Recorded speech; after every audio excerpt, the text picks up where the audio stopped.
This is a bizarre and disturbing story. New Orleans police are investigating a double stabbing this morning outside of a church on Canal Street. According to police, a woman walked up to a church on Canal and stabbed two people.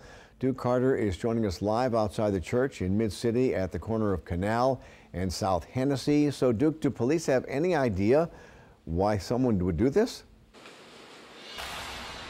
As of right now, they're still investigating why someone would do something like this, but they're telling us at the time that the woman may be a little bit mentally disturbed. And according to the pastor, this is where the stabbing took place, right across from the church at the Canal Street Church. And right now, the Canal Street Church is closed after this morning's stabbing. And according to the senior pastor at Canal Street Church, this is just to make sure everyone feels safe. Now, according to the pastor, he says a lady was just on the side of the church, possibly just getting shelter from the weather. Understandably so. Now, he says the two parents were leaving the daycare, and after dropping their kids off, those parents were attacked by the lady unprovoked. And according to police, this was around 8:45 this morning. Investigators say the man was stabbed in the arm and was treated, and the woman was stabbed in the neck and the back. Now, the pastor says staff members walked out, and the woman who was stabbed ran toward the staff member asking for help. But when police arrived, they arrested the lady, and they believe that she lives in the neighborhood.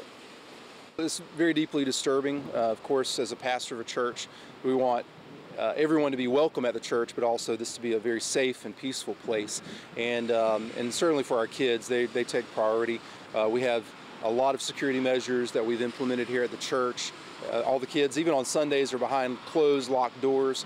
And so we want everyone that comes to the church to feel safe. Now, this incident took place next to the church, and the daycare center is right next door. No kids were hurt, and the teachers locked their doors. Now, staff, they're offering counseling services for those teachers and families who may need it. Again, the man was treated on scene, and the woman, according to police, is in critical condition. Reporting live, Duke Carter, Eyewitness News. All right, Duke, thank you very much.